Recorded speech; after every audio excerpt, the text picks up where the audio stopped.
사람은 무엇으로 사는가?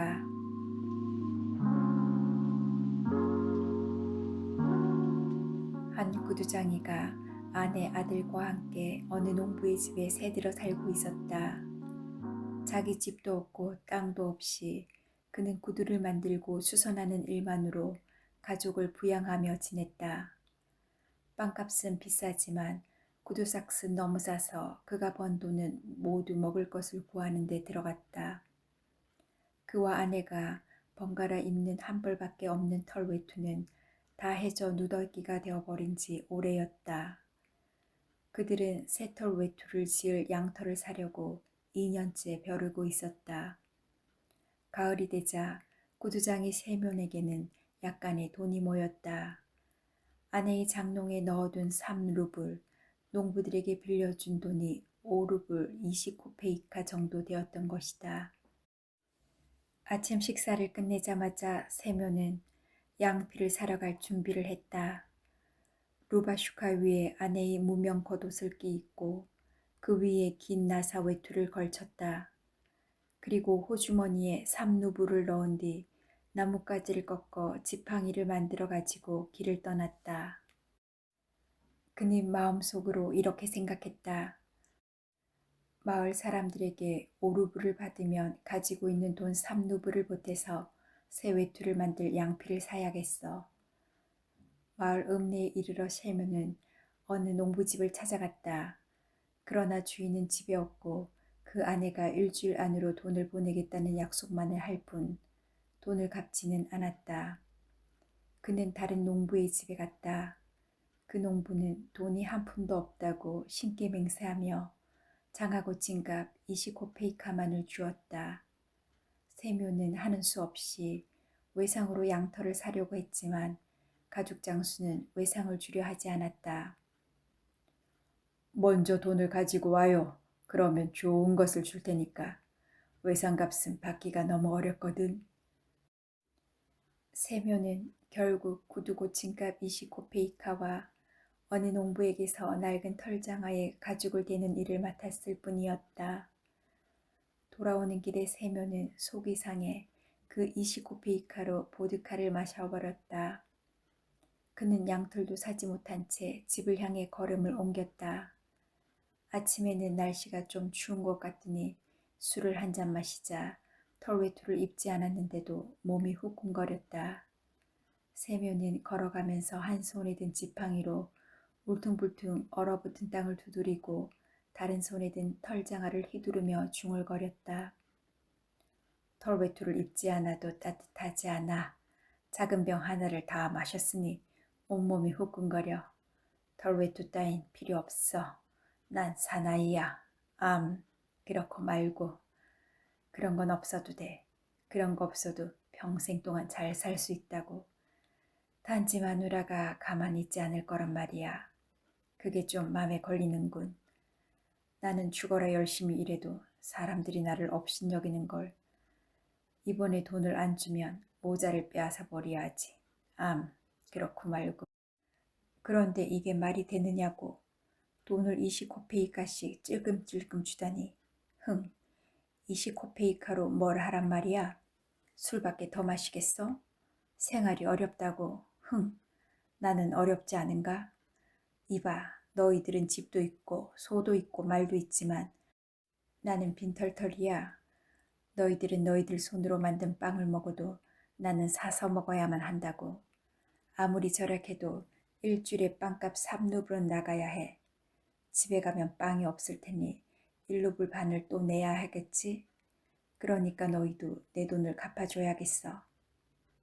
어느새 세묘는 길모퉁이 교회까지 왔다. 그런데 교회 뒤에 뭔가 하얀 곳이 보였다. 이미 날이 어두워져서 자세히 바라봐도 무엇인지 알 수가 없었다. 여기에 돌 같은 건 없었는데 소인가? 그러나 짐승 같지도 않아. 머리는 사람 같은데 너무 하얗군. 사람이 이런 데 있을 리는 없고. 세묘는 더 가까이 다가갔다. 그러자 물체가 이제 분명하게 보였다. 그런데 이게 웬일인가? 사람이었다. 살았는지 죽었는지 벌거벗은 몸으로 교회 벽에 기대앉아 꼼짝하지 않고 있었다. 순간 세면은 무서운 생각이 들었다. 누군가가 이 사나이를 죽이고 옷을 벗겨 가져가 버린 모양이야. 너무 가까이 다가갔다가 나중에 무슨 일을 당할지도 몰라. 세면은 그냥 지나가 버렸다. 교회 모퉁이를 돌자 사나이 모습은 더 이상 보이지 않았다. 그러나 교회를 좀 지나 뒤돌아보자 그 사나이는 벽에서 몸을 일으켜 움직이기 시작했다. 어쩐지 이쪽을 바라보는 것 같았다. 세면은 덜컥 겁이 나서 생각했다. 다시 가까이 가볼까? 아니면 그냥 지나쳐 버릴까? 곁에 갔다가 무슨 봉변이라도 당하면 어떡하지? 어떤 놈인지 전혀 모르니까. 아무튼 좋은 일을 하고 이런 데 왔을 리는 없지. 곁에 가면 벌떡 일어나 내 목을 조를지도 몰라. 그러면 꼼짝없이 죽는 수밖에. 설령 죽이지 않더라도 좋지 못한 일을 당하게 될지도 몰라. 그나저나 저 벌거숭이를 어쩌면 좋담. 내 옷을 벗어줄 수도 없고 제발 하나님 무사히 지나가게 인도해 주소서. 마음속으로 기도를 하며 세묘는 걸음을 재촉했다. 그러나 교회 앞을 지나치자 양심의 가책이 들기 시작했다. 그는 길 한가운데 우뚝 서서 자신을 꾸짖었다. 도대체 넌 지금 무얼 하는 거야? 사람이 불행한 일을 당해 목숨을 잃어가고 있는데 단지 겁이 난다는 이유로 못 본 척 지나쳐 버린다니. 내가 부자라도 된단 말이냐? 가진 재산을 빼앗길까봐 겁이 나는가? 그렇게 행동하면 안 돼, 세면. 결국 세면은 발길을 돌려 사나이 곁으로 갔다. 사나이 곁으로 다가가 자세히 살펴보니 젊고 튼튼한 사내였다. 몸에는 얻어맞은 흔적도 없었다. 그러나 추위 때문에 웅크리고 벽에 기댄 채 세면을 쳐다보려 하지도 않았다. 너무나 지친 나머지 눈을 뜰 힘조차 없어 보였다. 그러나 세면이 가까이 다가가자 사나이는 그제서야 정신이 드는지 고개를 돌리고 눈을 떼며 세면을 바라보았다. 그의 눈매를 보는 순간 세면은 사나이에 대한 동정이 솟아났다. 세면은 털장아를 땅바닥에 내동댕이 치고 허리끈을 풀어 장아 위에 놓은 다음 긴 외투를 벗었다. 자, 이야기는 나중에 하고 어서 옷을 입어요. 세면은 양팔로 사나이를 부축하여 일으키려 하였다. 사나이는 겨우 일어섰다. 세워놓고 보니 날씬하고 훤칠한 몸매에 손발도 곱고 귀엽게 생긴 얼굴이었다. 세면은 그에게 긴 외투를 걸쳐 주었지만 그는 소매에 팔을 넣지 못했다. 세면은 두 팔을 끼워주고 옷자락을 잡아당겨 앞을 여민 다음 허리끈을 메어 주었다. 세면은 자기가 쓰고 있던 헛모자도 벗어서 사나이에게 씌워주려고 하였다. 그러나 자기 머리도 추워 이렇게 생각했다. 나는 대머리지만 이 사나이는 고수머리가 길게 자랐으니까 나보다는 괜찮을 거야. 그는 다시 모자를 썼다. 차라리 신발을 신겨주는 게 낫겠어. 세면은 사나이를 앉히고 털장아를 신겨주었다. 사나이에게 옷과 신발을 신겨주고 난 뒤에 세면은 말했다. 이젠 됐네, 형제. 이번에는 좀 움직여서 몸을 녹여야지. 그럼 훨씬 좋아질 거야. 이제부터는 내가 일일이 거들지 않아도 다른 사람이 다 처리해 줄 거야. 그런데 걸을 수는 있겠나? 사나이는 일어서서 감격스러운 눈초리로 세면을 바라보았다. 그러나 말은 한마디도 하지 않았다. 젊은이 왜 아무 말도 하지 않나? 여기서 그냥 겨울을 지낼 셈인가? 날씨가 추우니 어서 집으로 가야지. 아, 걸을 힘이 없나 보구만. 자, 여기 내 지팡이가 있으니 기운이 없으면 이걸 짚게나. 자, 자, 어서 걸어보라고. 사나이는 걷기 시작하더니 별로 힘겨워하지 않고 성큼성큼 잘 걸었다. 세면은 물었다. 자네는 도대체 어디에서 왔나? 저는 이 고장 사람이 아닙니다. 이고장 사람이라면 내가 다 알지. 그런데 어떻게 이런 교회 모퉁이까지 왔나? 그건 말씀드릴 수 없습니다. 틀림없이 어떤 나쁜 사람한테 당한 모양이군. 아닙니다. 나는 하나님의 벌을 받았습니다. 그야 물론 모든 것이 다 하나님의 뜻이지. 하지만 어디에 들어가서 좀 쉬어야지. 자네 어디로 갈 생각인가? 아무 곳이라도 좋습니다. 저한테는 어디든 마찬가지니까요. 세묘는 다시 한번 놀랐다. 나쁜 사람 같지도 않고 말씨도 온순한데 자기에 대한 자세한 이야기는 전혀 말하려 하지 않았다. 세묘는 마음속으로 생각했다. 세상에는 말 못할 사정이 많기는 하지. 세묘는 사나이에게 말했다. 우리 집으로 가는 건 어떤가? 몸을 좀 녹일 수는 있을 거야. 따뜻해지면 정신도 들 테니까. 세묘는 집으로 향했다. 낯선 사나이도 나란히 걸었다. 찬바람이 세면의 내의 속으로 스며들었다. 술기운이 점점 깨면서 추위가 느껴졌다. 그는 코를 훌쩍이고 속옷 앞섬을 여미면서 생각했다. 이거 큰일인걸.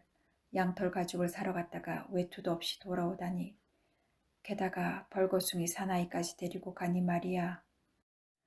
마트료나가 굉장히 야단칠 텐데. 아내 마트료나 생각을 하자 세묘는 기분이 언짢았다. 그러나 옆에 있는 사나이가 교회 뒤에서 자기를 바라보던 그 눈매를 생각하자 세면의 가슴은 기쁨으로 벅차올랐다. 세면의 아내 마트료나는 서둘러 집안을 치웠다. 장작을 패고 물을 길어오고 아이들과 함께 저녁 식사를 끝마치고 나서 이런저런 궁리를 하기 시작했다.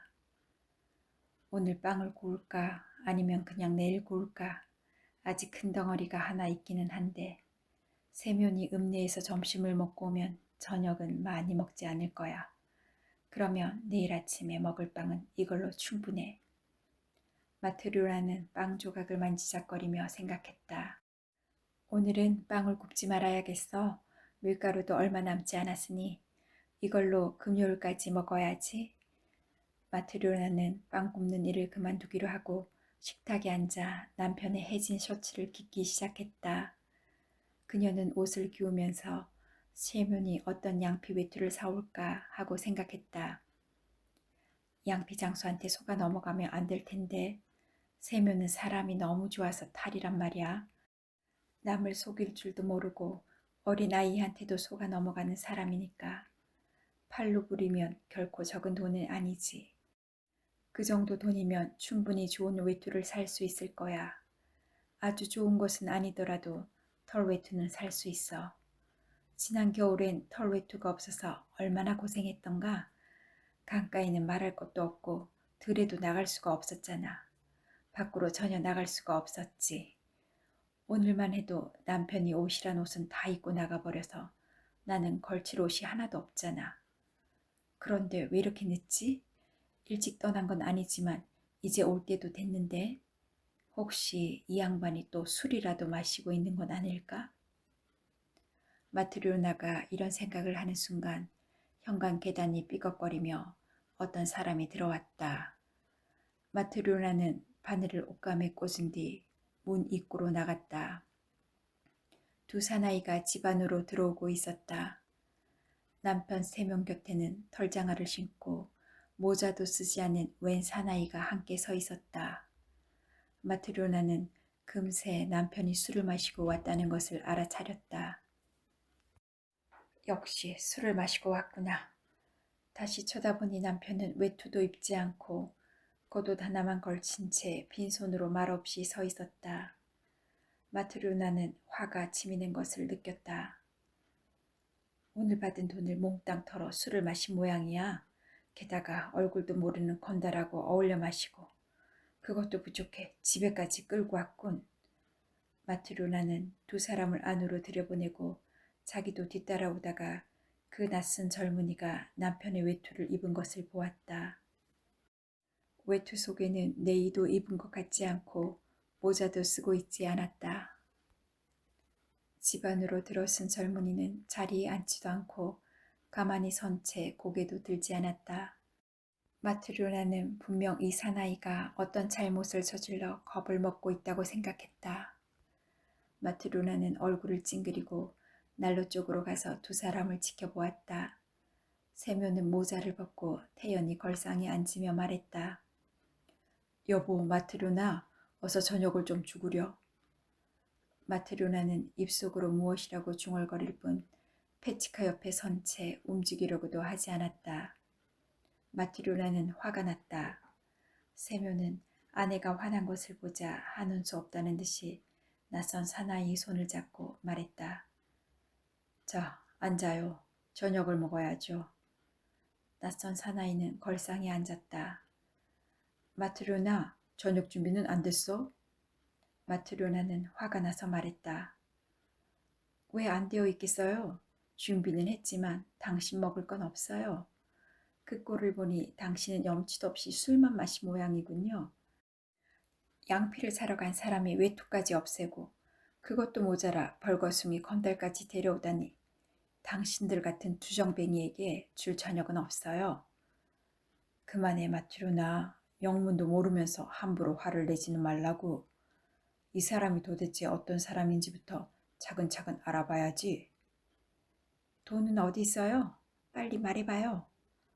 세묘는 긴 외투 주머니를 뒤져 돈을 꺼내며 말했다. 돈은 여기 있어. 도리포노프에게는 돈을 못 받았어. 오늘은 돈이 없다면서 내일 반드시 주겠다고 그러잖아. 마트로나는 더욱 화가 났다. 모피는 사오지 않고 하나밖에 없는 외투는 생판 모르는 낯선 벌거숭이 사나이에게 입혀가지고 집으로 끌고 오다니. 마트로나는 식탁 위에 놓여있던 돈을 숨기며 말했다. 오늘 저녁은 없어요.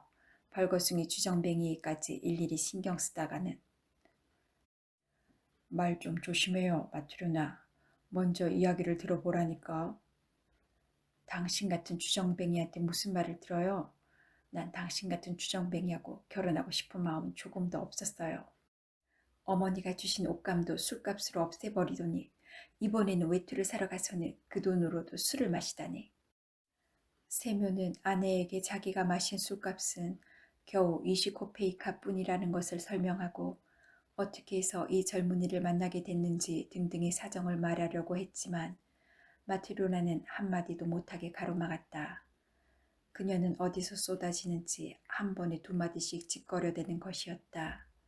심지어 10년 전 일까지 낱낱이 들추어냈다. 한참 떠들던 마트로나는 세면에게 덤벼들어 옷소매를 붙잡았다. 자, 내 옷을 돌려줘요. 하나밖에 없는 내 옷을 빼앗아 입고 갔잖아. 염치도 좋지. 빨리 내놔요. 정말 못난 영감 같으니라고. 차라리 죽어버리는 게 낫겠어. 세면이 팔을 들어 옷을 벗으려다 소매가 뒤집혔다. 그때 마트로나가 잡아당기는 바람에 솔기가 부두득 뜯어지고 말았다. 마트로나는 옷을 빼앗아 뒤집어 쓰고 문가로 달려갔다. 그녀는 그대로 나가려다가 문득 발을 멈춰섰다. 화가 치밀어 올랐지만 남편이 데려온 이 낯선 사나이가 누군지 궁금했던 것이다. 마트로나는 걸음을 멈추고 말했다. 모자라지 않은 사람이라면 이렇게 벌거숭이로 있을 리 없지. 그런데 이 사람은 속옷도 없잖아. 당신도 나쁜 짓을 하지 않았다면 어디서 이 사람을 데려왔는지 왜 제대로 말을 못해요? 그렇지 않아도 아까부터 이야기하려던 참이었어. 내가 집으로 오는데 이 사람이 교회 옆에 있더군. 여름도 아닌데 벌거벗은 몸으로 덜덜 떨면서 말이야. 정말 하나님이 도와서 나를 이 사람에게 보내신 거야. 그렇지 않았더라면 이 사람은 죽고 말았을 거야. 이런 때 어떻게 해야겠소? 사람이 살다 보면 무슨 일을 당할지 아무도 모르는 일이잖아. 그래서 내 옷을 입혀 집으로 데려왔지. 자, 마음을 가라앉혀요. 마트로나. 사람은 누구나 한 번은 죽는 거니까. 마트로나는 욕을 해주고 싶었으나 나그네를 보고 입을 다물었다. 나그네는 걸상에 앉아 꼼짝도 하지 않았다. 두 손을 무릎에 올려놓고 머리를 숙인 채 갑갑한 듯 줄곧 눈을 감고 얼굴을 찡그리고 있었다. 마트로나가 입을 다문 채 아무 말이 없자 세면은 말을 이어나갔다. 마트류나, 당신 마음엔 하나님도 없소? 마트류나는 이 말을 듣고 다시 한번 젊은이를 쳐다보았다. 그러자 갑자기 마음이 차츰 누그러지기 시작했다. 그녀는 문 곁을 떠나 난로가 놓인 구석으로 가서 저녁 준비를 하였다. 컵을 식탁에 놓고 크바스를 따르고 마지막 빵을 내놓았다. 그리고 나이프와 포크를 놓으면서 말했다. 자, 어서들 식사하세요. 세면은 젊은이를 식탁으로 데려갔다. 앉아요, 젊은이. 세면은 큰 빵 조각을 잘게 잘라 사나이와 함께 저녁을 먹기 시작했다. 마티로나는 식탁 곁에 앉아 손으로 턱을 개고 낯선 젊은이를 바라보았다. 그러자 젊은이가 불쌍하게 느껴지며 보살펴주고 싶은 생각마저 들었다. 그때 젊은이는 갑자기 명랑해지며 찡그렸던 얼굴을 펴고 마트리오나 쪽으로 눈길을 돌려 빙그레 웃었다. 식사가 끝나자 마트리오나는 식탁을 치운 다음 그 낯선 젊은이에게 물었다. 젊은이는 어디에서 왔어요? 저는 이 지방 사람이 아닙니다. 그런데 왜 길바닥에 쓰러져 있었나요? 그건 말씀드릴 수가 없습니다. 길에서 강도라도 만났어요? 아니요, 저는 하나님의 벌을 받았습니다. 그래서 벌거벗은 채 누워 있었어요? 네. 그래서 알몸으로 있다가 얼어 죽을 뻔했지요. 그것을 세면이 발견하고 저를 불쌍히 여겨 입고 있던 외투를 벗어 나에게 입히고 이곳까지 데려온 것입니다. 여기 오니까 부인께서 나를 불쌍히 생각하여 또 먹고 마실 것을 주셨어요. 하나님께서는 틀림없이 두 분을 도와주실 겁니다. 마트루나는 자리에서 일어나서 좀 전에 기운 세면의 낡은 셔츠를 가져다가 그 사나이에게 주었다. 그리고 바지도 찾아주었다. 아니, 이제 보니 셔츠도 없잖아. 이걸 입고 아무데나 마음에 드는 곳에서 자도록 해요. 침대 위든 난로가든. 사나이는 외투를 벗고 셔츠와 바지를 입은 다음에 침대에 누웠다. 마트루라는 등불을 끈 뒤 외투를 가지고 남편 곁으로 갔다. 그리고 외투 자락을 덮고 누웠으나 잠이 오지 않았다. 젊은이의 생각이 머릿속에서 떠나지 않았다. 그 젊은이가 마지막 빵을 다 먹어버렸으니 내일 아침에 먹을 빵이 없었다. 게다가 셔츠와 바지를 준 일을 생각하니 기분이 언짢았다. 그러나 젊은이가 빙그레 웃던 모습을 생각하자 마음속이 밝아지는 것 같았다. 마티루라는 오래 잠을 이루지 못했다. 세면도 잠이 안 오는지 외투자락을 잡아당기는 소리가 들려왔다. 세면, 남은 빵을 다 먹어버렸으니 내일은 어떡하죠? 아무래도 말라냐에게 가서 좀 구워야겠어. 아무려면 산입에 거미줄이에 치겠어?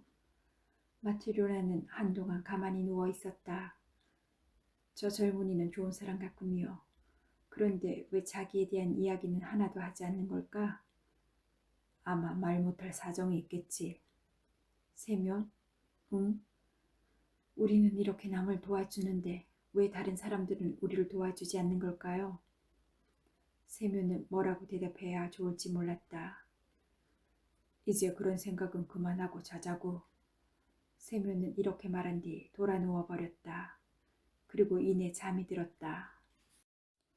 이튿날 아침 세면은 일찍 잠에서 깨었다.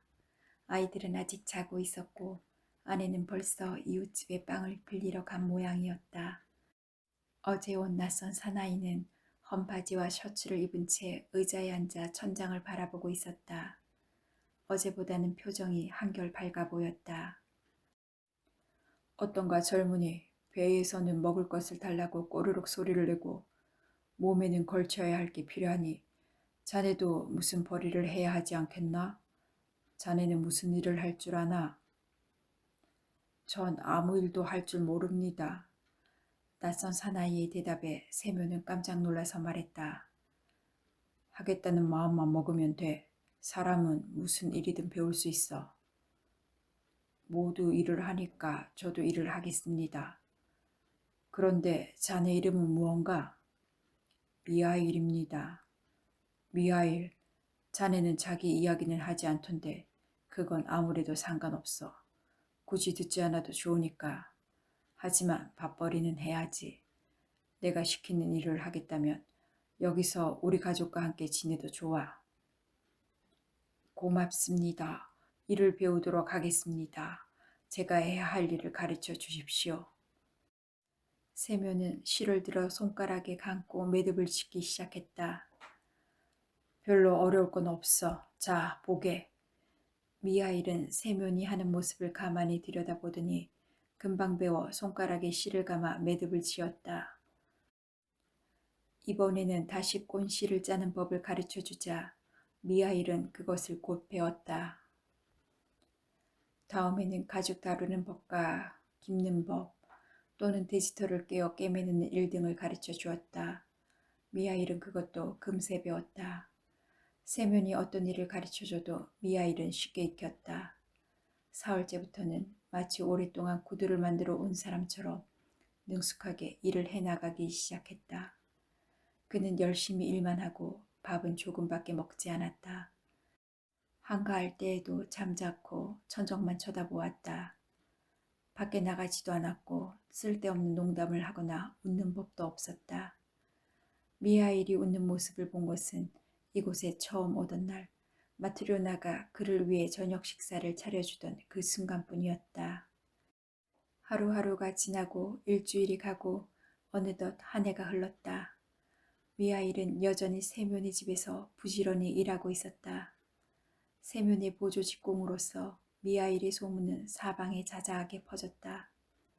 미하일만큼 멋지고 튼튼하게 구두를 치는 사람은 없다고 하여 이웃 마을 사람들도 구두를 맞추기 위해 세면의 구두방으로 몰려왔다. 세면은 점점 더 많은 돈을 벌게 되었다. 어느 겨울날 세면은 미하일과 마주 앉아 열심히 일을 하고 있는데 방울 소리가 요란하게 들려오더니 가게 앞에 삼두마차가 서는 것이 보였다. 창밖으로 내다보니 젊은 사람이 마부석에서 펄쩍 뛰어내려 마차 문을 열었다. 그러자 털 외투를 입은 신사가 마차에서 나와 세면의 가게를 향해 층계를 올라왔다. 신사가 문 앞에 이르자 마트료나가 달려나가 문을 활짝 열었다. 신사는 허리를 굽히고 방 안으로 들어섰다. 신사가 구부렸던 허리를 다시 펴자 머리는 천장에 닿을 정도로 키가 컸고 몸집도 방 안을 꽉 채울 만큼 거대하였다.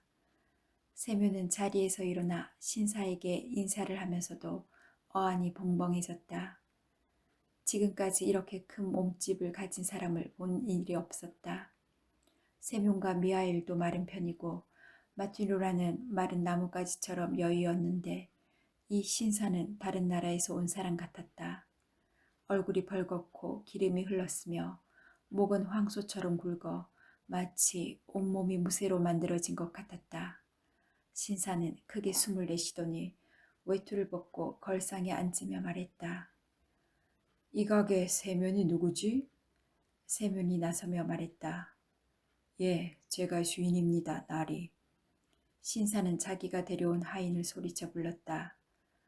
페치카, 물건을 이리 가져와. 젊은이는 달려가더니 작은 보자기를 가지고 왔다. 신사는 꾸러미를 받아 탁자 위에 놓더니 풀어라 하고 명령했다. 젊은이가 꾸러미를 풀자 신사는 꾸러미에서 나온 가죽을 손가락으로 찌르며 세면에게 말했다. 주인, 이 가죽 보이지? 이 가죽이 무슨 가죽인지 알겠나? 예, 나리. 이봐, 이게 무슨 가죽인지 정말 알겠나? 세면은 가죽을 만져보고 나서 말했다. 아주 좋은 가죽입니다. 그야 물론 좋은 가죽이지. 자네 같은 친구는 아직 이런 가죽 구경도 못 해봤을 거야. 이건 독일산이야. 20루블이나 준 거라고. 세면은 겁이 나서 떨리는 목소리로 말했다. 저 같은 사람이 어디서 그런 걸 구경하겠습니까? 물론 그렇겠지. 그런데 자네, 이걸로 내 발에 딱 맞는 구두를 만들 수 있겠나? 네, 그러면요. 날이 지울 수 있고 말고요. 신사는 갑자기 세면에게 큰 소리로 말했다. 만들 수 있다고 했겄다. 하지만 자네는 먼저 알아둬야 해. 누구의 구두를 어떤 가죽으로 만드는지를. 난 1년을 신어도 모양이 변치 않고 실밥이 터지지 않는 구두를 원한단 말이야. 그러니까 자네가 할 수 있으면 맡아서 가죽을 자르고 할 수 없으면 아예 처음부터 일을 맡지 않는 게 좋아. 미리 말해두지만 1년 안에 구두 모양이 변하거나 실밥이 터지면 너를 그 즉시 감옥으로 보낼 거야. 대신 1년이 지나도 전혀 손색이 없으면 만든 값으로 자네에게 10루블을 더 주지. 어때? 할 수 있겠나? 세무는 겁이 나서 어떻게 대답해야 좋을지 몰라 미하일을 돌아보았다. 그리고 팔꿈치로 미하일의 옆구리를 찌르며 기옛말로 물었다. 이봐 미하일, 어떻게 하면 좋을까? 맡을까? 말까? 미하일은 그 일을 맡으라는 뜻으로 고개를 끄덕였다. 세무는 미하일의 말을 따라 1년 안에 모양이 변하지도 실밥이 터지지도 않는 장화를 주문받기로 하였다. 신사는 젊은이를 불러 왼쪽 신발을 벗기게 하고 발을 내밀며 말했다. 그럼 발 치수를 재게. 세묘는 한자가 훨씬 넘게 종이를 붙여 바닥에 깐 다음 무릎을 꿇었다. 그리고 신사의 양말을 더럽히지 않기 위해 앞치마에 손을 잘 문지른 다음 치수를 재기 시작했다. 세묘는 먼저 발바닥을 재고 발등 높이를 재었다. 그리고 종아리를 재려고 하는데 종이 양끝이 닿지 않았다. 신사의 종아리는 마치 통나무만큼이나 굵었던 것이다. 이봐, 조심해. 발목이 아프지 않도록. 거기를 좁게 해서는 안 돼. 세묘는 다른 종이를 덧붙였다. 신사는 가만히 앉아 양말 속에 발가락을 꼬물거리며 방안을 둘러보다 미아이를 발견하고 물었다. 저 친구는 누구인가? 아, 저 사람은 미하일이라고 하는 저희 집 일꾼인데 나리가 신으실 구두를 만들 겁니다. 신사는 미하일에게 말했다. 이봐, 자네도 잘 알아두라고. 1년은 끄떡없는 구두를 만들어야 해. 1년 안에 모양이 변하거나 실밥이 터지면 안 돼. 세면도 미하일을 돌아보았다. 그러나 미하일은 신사를 보지 않고 그의 뒤쪽 구석을 뚫어지게 바라보고 있었다. 마치 무엇인가를 꿰뚫어 보는 것 같았다. 그러다 미하일은 갑자기 미소를 띠며 온 얼굴이 환하게 밝아졌다. 저런 멍청한 녀석 왜 웃는 거야? 정신 바짝 차리고 기한 내에 구두를 만들어 놓을 생각이나 해. 그러자 미하일이 대답했다. 염려 마십시오. 필요할 때까지 꼭 만들어 놓겠습니다. 좋아, 그럼 됐어. 신사는 장화를 신고 털 외투를 입고는 문 쪽으로 걸어갔다. 그러나 나갈 때 깜빡 잊고 허리를 굽히지 않아 문설주에 머리를 세게 부딪혔다. 신사는 화를 내며 분통을 터뜨리려니 머리를 문지르며 마차를 타고 떠나버렸다. 신사가 떠나자 세면이 말했다. 정말 차돌같이 단단한 사람이야. 저 정도의 몸집이라면 몽둥이로 후리쳐도 넘어뜨리지 못하겠어. 온 방안이 흔들릴 정도로 머리를 그렇게 세게 부딪혔는데도 별로 아프지도 않은가 봐. 마트료나가 세면의 말을 거들며 말했다. 저렇게 호화로운 생활을 하는데 살이 빠질 리 있어요?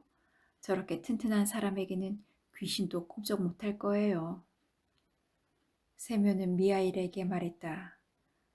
일을 맡기는 했지만 걱정이군. 가죽은 비싸고 날이 성격은 너무 깐깐하니까. 실수라도 하는 날이면 꼼짝없이 감옥으로 가는 거야. 이봐 미하일, 자네는 나보다 눈도 밝고 솜씨도 좋으니까 아까 전 치수는 자네에게 맡길 테니 가죽을 재단하게. 나는 겉가죽을 꿰매겠네. 미하일은 세면이 시키는 대로 가죽을 받아들고 탁자 위에 두 겹으로 포갠 다음 칼로 자르기 시작했다. 마트료나는 미하일의 곁으로 가서 재단하는 것을 지켜보다가 깜짝 놀랐다. 마트료나도 구두 만드는 것을 봐서 알고 있었는데 미하일은 구두 모양과 달리 가죽을 둥글게 자르고 있었던 것이다. 마트료나는 한마디 주의를 주려고 하다가 다시 생각했다. 내가 구두를 어떻게 만들어야 하는지 신사가 한 말을 잘못 들었는지도 몰라. 나보다 미하일이 더 잘 알고 있을 테니 괜히 참견할 필요는 없겠지. 미하일은 가죽을 자르고 실로 꿰매기 시작했다. 그러나 구두를 꿰맬 때 사용하는 두 겹실이 아닌 슬리퍼를 꿰맬 때처럼 한 겹실로 깃고 있었다. 마트료나는 다시 한번 깜짝 놀랐으나 역시 참견하지 않았다. 미하일은 열심히 구두를 꿰매고 있었다. 점심때가 다 되어 셰문이 자리에서 일어나 보니 미하일은 신사가 가져온 가죽으로 슬리퍼를 한 켤레 만들고 있었다. 세면은 너무 놀라 앗 하고 외마디를 외쳤다. 어떻게 된 일인가? 미하일은 1년이나 같이 일하는 동안 한 번도 실수를 한 적이 없었는데 하필 지금 실수를 하다니. 나리는 굽이 달린 장화를 주문했는데 평평한 슬리퍼를 만들어 놓았으니 가죽을 버려놓지 않았나. 나리에게 무어라 변명을 해야 좋담. 이런 가죽은 구하려고 해도 쉽게 구할 수도 없는 건데. 그는 미하일에게 말했다. 미하일, 자네 이게 무슨 짓인가? 내 목이 달아나는 것을 보고 싶은 거야? 나리는 장화를 주문했는데 자네는 지금 무엇을 만든 거야? 세면이 미하일에게 이렇게 꾸중을 하고 있을 때 계단에서 쿵쿵 소리가 들려왔다. 창문으로 내다보니 누군가가 타고 온 말을 붙들어 매고 있었다. 문을 열고 조금 전 그 신사의 하인이 들어왔다. 안녕하십니까? 예, 어서 오십시오. 그런데 무슨 볼일로 다시 오셨나요? 아까 주문했던 구두 때문에 주인 어른의 심부름으로 왔습니다. 구두 때문에? 구두인지 뭔지 하여간 장화는 이제 필요 없게 되었답니다. 저희 주인 어른께서 돌아가셨어요. 뭐라고요? 여기서 집으로 돌아가시던 중에 마차 안에서 돌아가셨습니다. 마차가 집에 도착하여 내릴 수 있도록 부축해 드리려고 가보니 나리가 짐짝처럼 뒹굴고 계셨어요. 벌써 세상을 떠나신 거예요. 마차에서 간신히 끌어내렸답니다. 그래서 마님께서는 저를 되돌려 보내면서 말씀하셨어요. 구두장이에게 가서 아까 주문한 장화는 필요 없게 되었으니 대신 죽은 사람이 신는 슬리퍼를 만들어 달라고 전하려무나. 그리고 다 만들기를 기다렸다가 가지고 오너라 하고요. 그래서 이렇게 왔습니다. 미하일은 탁자 위에 놓여져 있던 남은 가죽을 둘둘 말아서 묶었다. 그리고 다 만든 슬리퍼를 툭툭 털더니 앞치마에 문질러 닦은 다음 하인에게 주었다. 안녕히 계십시오, 여러분. 젊은 하인은 슬리퍼를 받아들고는 인사하며 돌아갔다. 세월이 흘러 미하일이 세면의 집에 온 지도 어느덧 6년이 되었다. 미하일은 전과 다름없이 아무데도 가지 않았고 쓸데없는 말 한마디 하지 않은 채 생활하고 있었다. 그가 웃은 것도 딱 2번뿐이었다. 이 집에 처음 오던 날 마트료나가 저녁 식사를 준비하고 있을 때, 그리고 신사가 구두를 맞추러 왔을 때 세묘는 그런 미하일이 아주 만족스러웠다. 이제는 어디서 왔는지 더 이상 묻지도 않았고 혹시 어디로 떠나버리지나 않을까 그것만을 염려했다. 어느 날 온 가족이 집안에 함께 모여 있었다. 마트로라는 난로에 냄비를 올려놓고 음식을 만들고 있었고 아이들은 걸상 위로 뛰어다니며 창밖을 내다보기도 했다. 세묘는 창가에 앉아 구두를 꿰매고 있었고 미하일은 다른 창가에서 굽을 붙이고 있었다. 그때 세묘의 아들이 걸상을 타고 미하일 곁으로 와서 그의 어깨를 짚고 창밖을 내다보며 말했다. 미하일 아저씨, 저것 좀 보세요. 어떤 아주머니가 여자아이들을 데리고 우리 집으로 오고 있어요. 한 아이는 절름발이야. 아이가 말하자 미하일은 일손을 멈추고 창문으로 고개를 돌려 밖을 내다보았다. 세묘는 미하일의 모습에 놀랐다. 지금까지 미하일은 창밖을 내다보거나 한눈을 파는 일이 거의 없었다. 그런데 지금은 창에 얼굴을 발싹대고 무엇인가를 열심히 보고 있었다. 세면도 창밖을 내다보았다. 옷을 말쑥하게 차려입은 여인이 털외투에 목도리를 두른 두 여자아이의 손을 잡고 세면의 집 쪽으로 오고 있었다. 여자아이들은 서로 얼굴이 꼭 닮아서 분간할 수 없었다. 그러나 한 아이는 왼쪽 다리를 절고 있었다.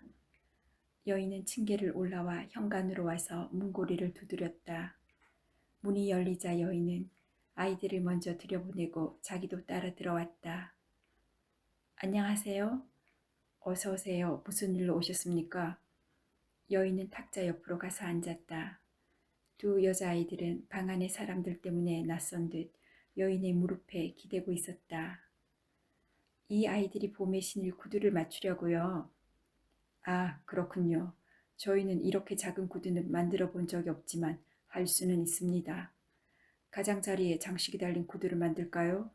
안에 천을 대어 접은 것으로 할까요? 저희 집에서 일하는 미아일은 솜씨가 아주 좋답니다. 세묘는 미아일을 돌아보았다. 미아일은 하던 일을 멈추고 가만히 앉아 아이들에게서 눈길을 떼지 않고 있었다. 세묘는 그런 미아일의 모습을 보고 놀랐다. 두 아이는 모두 귀여웠다. 까만 눈동자에 뺨은 통통하고 불그레하며 아이들이 입고 있는 털 외투와 숄도 좋은 것이었다. 그런데 미아일이 저렇게 뚫어지게 바라보는 이유는 뭘까?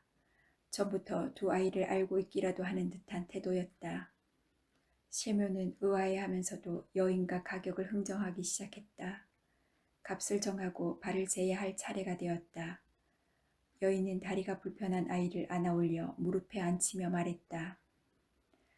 죄송하지만 이 아이의 치수는 2가지로 재주세요. 불편한 발에 맞춰서 한 짝을 짓고 성한 발은 3짝을 만들어주세요. 두 아이는 발이 꼭 같아요. 쌍둥이랍니다. 세묘는 치수를 재고 난 후 다리가 불편한 아이를 가리키며 말했다. 이 아이는 어쩌다가 이렇게 됐나요? 아주 귀엽게 생겼는데 태어날 때부터 이랬나요? 아니에요. 아이 엄마가 잘못해서 이렇게 됐어요. 부인이 대답하자 마트리오나가 끼어들었다. 그 여인과 쌍둥이 아이들에 대해 궁금했던 것이다. 그럼 부인은 아이들의 친엄마가 아니신가요? 예, 저는 애들의 친엄마도 친척도 아니에요. 아무 관계도 없는데 수양딸로 삼아 기르고 있답니다. 그런데도 정말 사랑으로 키우시는군요.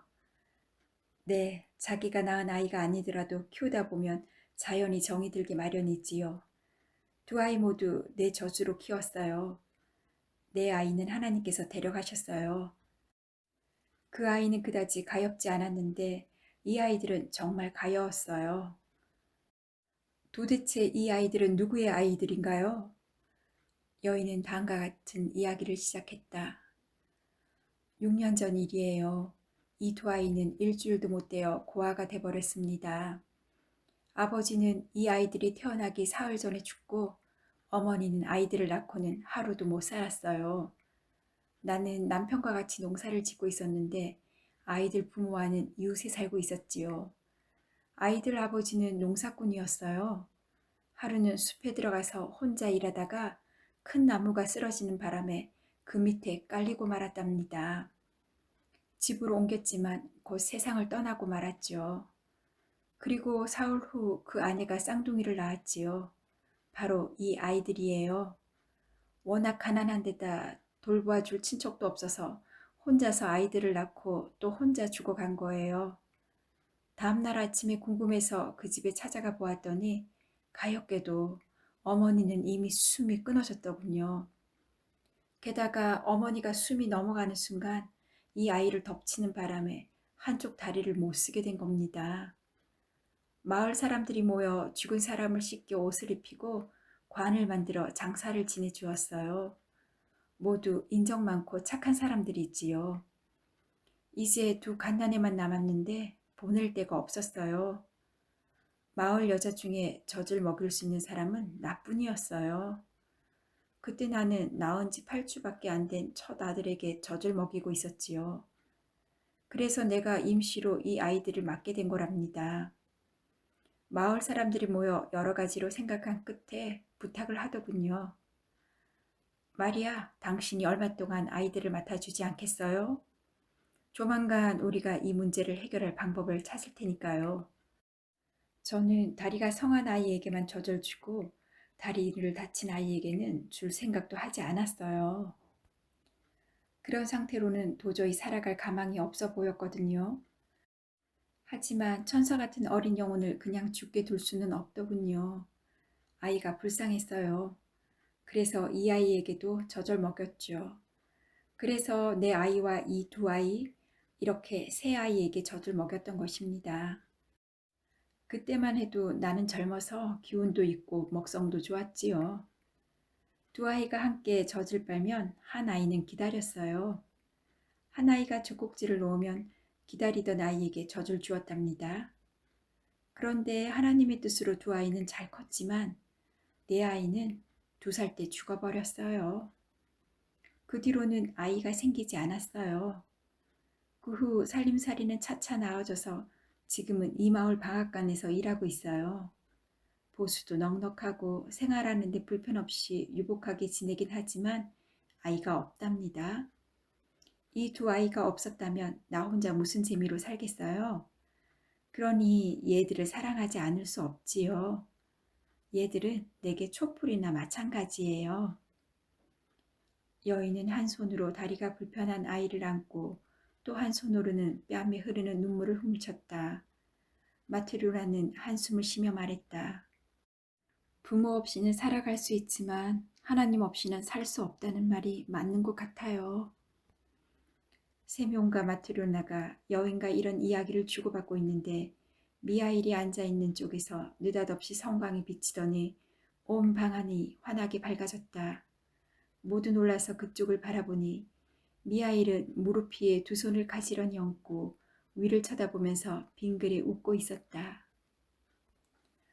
여인과 여자아이들이 돌아가자 미하일은 의자에서 일어나 일감을 탁자 위에 놓고 앞치마를 벗은 다음 주인 내외에게 고개를 숙이며 말했다. 안녕히 계십시오, 주인 아저씨, 아주머님. 하나님께서 저를 용서하셨으니 두 분께서도 용서해 주시기 바랍니다. 주인 내외가 바라보니 미하일의 몸에서 빛이 나고 있었다. 세묘는 일어나 미하일에게 정중히 말했다. 미하일, 자네는 보통 사람이 아닌 모양이니 붙잡을 수도 없고 이유를 물어볼 수도 없군. 하지만 하나만 대답해 주게. 내가 자네를 집으로 데려왔을 때 자네는 우울한 얼굴을 하고 있다가 마트료나가 저녁 식사를 차려주자 빙그레 웃으며 밝은 표정을 지었는데 그 이유가 궁금하네. 또 부자 신사가 장아를 주문했을 때 자네는 싱긋 웃으면서 미소를 지었고 방금 여인과 여자아이들이 왔을 때도 자네는 빙그레 웃었네. 그리고 온몸에서 빛이 났네. 말해주게나, 미하일. 어째서 자네 몸에서 빛이 나며 왜 3번 웃었는지를. 미하일이 대답했다. 제 몸에서 빛이 나는 것은 다름이 아니라 제가 하나님의 벌을 받았다가 이제 용서받았기 때문입니다. 또 3번 웃은 것은 하나님께서 말씀하신 3마디 진리를 깨달았기 때문입니다. 한 가지 말씀은 마트료나 아주머니가 나를 가엾게 여겨 보살펴 줄 마음이 생겼을 때 깨달을 수 있었고 또 한 가지는 부자 신사가 장아를 주문하러 왔을 때 알 수 있었습니다. 그래서 웃었지요. 마지막은 방금 두 여자아이를 보았을 때 깨달았습니다. 세면이 다시 물었다. 그런데 미하일, 자네는 무슨 죄를 지어서 하나님의 벌을 받았나? 그리고 그 3마디 말씀의 진리라는 것은 무엇인가? 미하일이 대답했다. 제가 벌을 받은 것은 하나님의 말씀을 거역했기 때문입니다. 원래 저는 하늘의 천사였어요. 하루는 하나님께서 한 여인의 영혼을 데려오라고 명령하셨습니다. 그래서 세상에 내려와 보니 그 여인은 몹시 쇠약한 몸으로 누워있더군요. 방금 쌍둥이 딸을 낳았던 것입니다. 갓난아기는 엄마 곁에서 꼼지락거리고 있었지만 엄마는 아기들에게 젖을 줄 힘도 없어 보였어요. 여인은 저를 보자 하나님께서 자신의 영혼을 거두어 들일 사자를 보내신 것을 알고 울먹이면서 말했습니다. 아, 천사님, 제 남편은 숲속에서 나무에 깔려 죽었습니다. 이 아이들에게는 돌봐줄 할머니도 이모도 없어요. 제발 이 아이들을 키울 수 있도록 제 영혼을 가져가지 말아주세요. 아이들은 부모 없이는 살지 못합니다. 저는 그 여인의 애원하는 말을 듣고 한 아이를 안아 어머니의 젖을 물려주고 한 아이는 어머니의 팔에 안겨준 뒤 하늘나라로 돌아갔습니다. 그리고 하나님께 나아가 말씀드렸습니다. 하나님, 저는 산모의 영혼을 빼앗아 올 수가 없었습니다. 남편은 나무에 깔려 목숨을 잃고 아내는 쌍둥이를 낳아서 제발 자신의 영혼을 거두지 말아달라고 제게 애원했습니다. 아이들은 부모 없이는 살 수 없으니 아이들이 클 때까지 자신의 손으로 키울 수 있도록 해달라고요. 그래서 저는 산모의 영혼을 빼앗지 못했습니다. 그러자 하나님께서는 다시 명령하셨습니다. 내려가서 산모의 영혼을 데려오너라. 그러면 세 가지 말의 뜻을 알게 될 것이다. 즉, 사람의 마음속에는 무엇이 있는가? 사람에게 주어지지 않은 것은 무엇인가? 사람은 무엇으로 사는가? 이 세 가지 말의 뜻을 알게 되는 날 다시 하늘나라로 돌아올 수 있을 것이다. 저는 산모의 영혼을 데리러 다시 세상으로 내려왔습니다. 두 아기는 어머니의 가슴에서 떨어져 있었지만 어머니의 시신이 침상 위에서 뒹굴며 한 아이 위로 쓰러지는 바람에 한쪽 다리를 못 쓰게 됐습니다. 저는 여자의 영혼을 데리고 하나님께 올라가려고 했지요. 그런데 갑자기 바람이 휘몰아치며 제 날개를 꺾어버리고 말았습니다. 그래서 그 여인의 영혼만 하나님 곁으로 올라가고 저는 땅 위에 떨어져 웅크리고 있었던 것입니다. 세명과 마티료나는 자기들과 함께 살면서 일해온 사람이 누구인지 알게 되자 두려움과 기쁨으로 눈물을 흘렸다. 천사는 계속 말을 이었다. 나는 벌거벗은 채 홀로 버려져 있었습니다. 그때까지 나는 인간의 부자유나 추위, 굶주림 같은 고통이 어떤 것인지 전혀 몰랐습니다. 그런데 갑자기 인간이 된 것입니다. 너무 춥고 배도 몹시 고팠지만 어떻게 해야 할지 막막하기만 했지요. 그때 들 한가운데 하나님을 모시는 교회를 발견하고 몸을 피하기 위해 그곳으로 갔습니다. 하지만 교회 문은 잠겨 있어 안으로 들어갈 수 없었습니다. 날이 저물자 추위와 배고픔은 더욱 심해졌고 몸은 차츰 얼어붙어 나는 완전히 병이 들어버렸습니다. 그때 어떤 사람이 중얼거리며 걸어오는 소리가 들렸습니다. 나는 인간이 되어 처음으로 언젠가는 반드시 죽어야 할 인간의 모습을 바라보았습니다. 한 손에는 장화를 든 그 사람이 하는 말을 자세히 들으니 이 추운 겨울에 몸을 감쌀 옷과 가족들을 먹여 살릴 식량을 구하기에 어떻게 해야 하나 걱정하고 있었습니다. 나는 생각했습니다. 지금 나는 추위와 배고픔으로 죽을 지경이다. 그런데 저기 오는 사람은 자기와 아내가 입을 외투를 마련할 걱정과 식구들이 먹을 빵을 마련할 것만 고민하고 있다. 저 사람은 나를 도와줄 수 없다. 그 사람은 나를 발견하자 얼굴을 찌푸리고 더욱 무서운 얼굴이 되어 지나가 버렸습니다. 기대를 걸었던 나는 곧 낙심하고 말았습니다. 그런데 갑자기 그 사람이 되돌아오는 소리가 들렸습니다. 내가 다시 그 얼굴을 쳐다보니 좀 전에 본 그 사람이 아닌 것 같았습니다. 죽음의 그림자가 드리워졌던 얼굴에는 생기가 돌았습니다. 나는 그 얼굴에서 인자하신 하나님의 표정을 볼 수 있었습니다. 그 사람은 내 곁으로 다가와 자신의 옷을 벗어 입혀주고 자기 집으로 데려갔습니다. 집에 도착하자 어떤 여자가 나왔습니다. 그 여자의 얼굴은 남자보다 더욱 무서웠습니다. 그 입에서 나오는 죽음의 입김 때문에 제대로 숨을 쉴 수도 없었습니다. 그 여자는 나를 주움 밖으로 쫓아내려고 했습니다. 만약 벌거벗은 나를 그대로 쫓아냈다면 여자도 당장 죽고 말았을 것입니다. 그러나 남편이 하나님 얘기를 하자 그 여자의 태도는 금세 바뀌었습니다. 우리에게 서둘러 저녁 식사를 차려주며 나를 쳐다보았습니다. 그 여자의 얼굴에는 어느새 죽음의 그늘은 사라지고 생기에 찬 밝은 표정이 엿보였습니다. 나는 그 얼굴에서 하나님의 모습을 보았습니다. 그때 나는 사람의 마음속에 있는 것이 무엇인지 알게 될 것이다 라는 하나님의 첫 말씀이 생각났습니다. 그리고 나는 사람의 마음속에 있는 것은 사랑이라는 것을 깨달았습니다. 하나님께서 나에게 가르쳐 주려고 하셨던 약속을 이런 방법으로 깨닫게 해주시는구나 하고 생각하자 기뻐서 미소를 지었던 것입니다. 그러나 나머지 두 말씀을 알 수 없었습니다. 사람에게 주어지지 않은 것은 무엇인가? 사람은 무엇으로 사는가?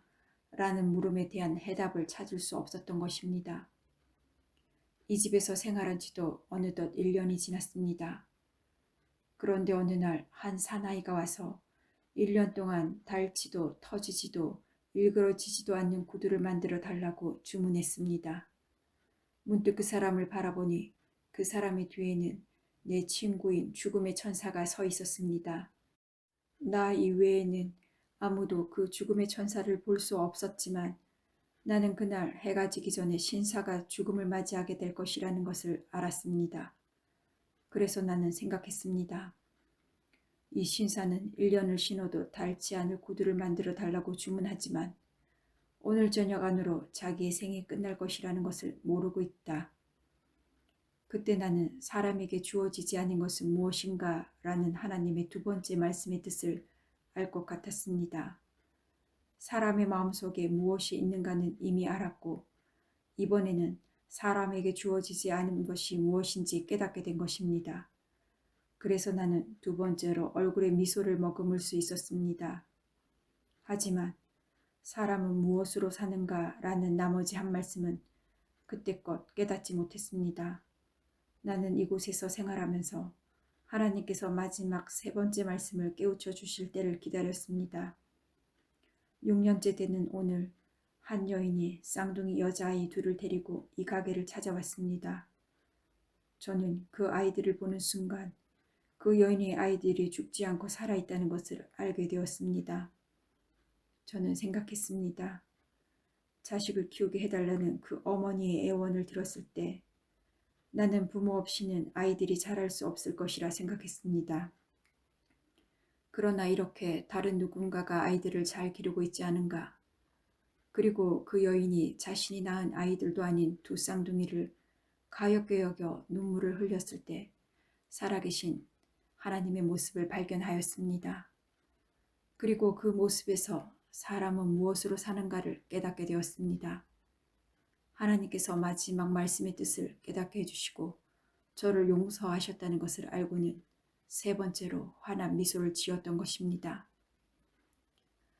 그 순간 천사의 모습이 나타났는데 온몸이 빛으로 둘러싸여 있어 똑바로 쳐다볼 수 없었다. 그는 더 큰 소리로 말했다. 그 소리는 스스로 말하는 것이 아니라 하늘에서 울려오는 소리 같았다. 천사는 이렇게 말했다. 나는 이 깨달음을 통해 사람들은 자기 자신에 대한 걱정으로만 살아가는 것이 아니라 사랑으로 살아간다는 것을 알았다. 아기들을 낳고 숨을 거둔 그 어머니는 자기 아이들의 생명을 위해 무엇이 필요한지를 아는 것이 허락되지 않았다. 또 부자 신사는 자기에게 무엇이 필요한지 알지 못했다. 저녁 때까지 무엇이 필요한지, 산 사람이 신을 구두인지 죽을 사람이 신는 슬리퍼인지를 아는 것이 허락되지 않았다.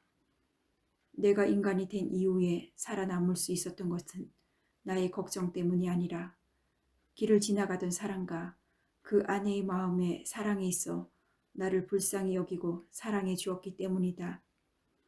또한 두 고아가 잘 자랄 수 있었던 것도 모두 그들의 생활을 염려해주고 자신들의 생계를 염려했기 때문이 아니라 다른 여인의 마음속에 사랑이 있어 그 아이들을 불쌍히 여기고 사랑해 주었기 때문이다. 모든 사람은 자기의 걱정에 의해서가 아니라 마음속 깊은 곳에 있는 다른 사람에 대한 사랑으로 살아간다. 지금까지 나는 하나님께서 인간에게 생명을 주시고 모두가 잘 살아가도록 바라고 계시다는 것을 알았지만 지금 나는 또 다른 한 가지를 더 깨달았다. 그것은 하나님께서는 인간이 뿔뿔이 흩어져 사는 것을 원치 않으신다는 것이다. 그렇기 때문에 인간 각자에게 필요한 것이 무엇인가를 가르쳐 주지 않으신 것이다.